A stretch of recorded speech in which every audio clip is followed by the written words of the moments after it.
निवृत्त INS कुलदार युद्धनौका सिंधुदुर्गातील Nivati Roxx परिसरातील समुद्र तळाशी यशस्वीरित्या स्थापित करण्यात आली आहे.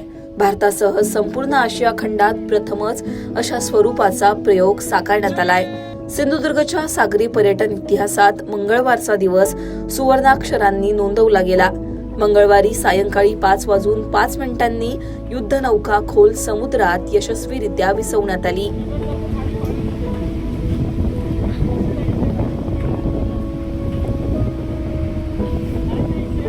निवतीच्या लाईट हाऊस परिसरात समुद्राच्या आत खोलवर ही युद्धनौका स्थिर करण्यात आली आहे. स्कुबा डायव्हिंगच्या माध्यमातून पर्यटकांना समुद्रातील ऐतिहासिक युद्धनौका पाहण्याची संधी मिळणार आहे. समुद्रातील हवामान, भरती ओहोटी, तांत्रिक अडचणी, अचूक स्थान निश्चिती अशा अनेक आव्हानांवर मात करत अखेर युद्धनौका नियोजित स्थळी सुरक्षितरित्या समुद्र तळाशी विसावली आणि मोहिमेनं यशाचा टप्पा गाठला. आपल्याला हा गेल्या 2 दिवसापासून म्हणजे असं म्हणाल तर गेल्या आमचा प्रयत्न बऱ्याच दिवसापासून चालू आहे. 48 तास ते 48 ते 60 तासापासून आपण याच्यावर काम करत आहोत.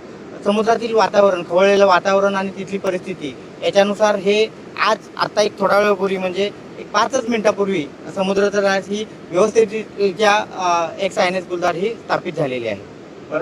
पर्यटकांसाठी पाहण्यासाठी ही युद्धनौका जी आहे ती पुढील 1 ते 1.5 वर्षामध्ये पाणबुडीचा जो प्रकल्प येणार आहे त्या प्रकल्पांती पर्यटकांना पाणबुडीद्वारे पाहता येतील. परंतु स्कुबा डायव्हिंगच्या माध्यमातून पुढच्या काही तांत्रिक बाबीचा अभ्यास करून ज्या पद्धतीने अहवाल येईल त्या पद्धतीने आम्ही पर्यटकांना ती पाहण्यासाठी उपलब्ध करून देऊ.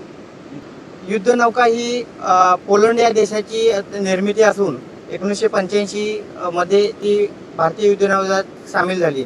श्रीलंका, अंदमान निकोबार बेट इथं चांगल्या पद्धतीनं कामकाज करून निवृत्त झाली. परंतु निवृत्त झाल्यानंतर देखील ज्या पद्धतीनं एखादी व्यक्ती काम करायची धडाडी असते त्याच धडाडीच्या बोध घेऊन आपली ही युद्धनौका निवृत्त झाल्यानंतर देखील पर्यटनाच्या उपयोगातून आपण तिला पर्यटकांच्या सेवेसाठी आणि आपल्या सेवेसाठी उपलब्ध करून देत आहोत.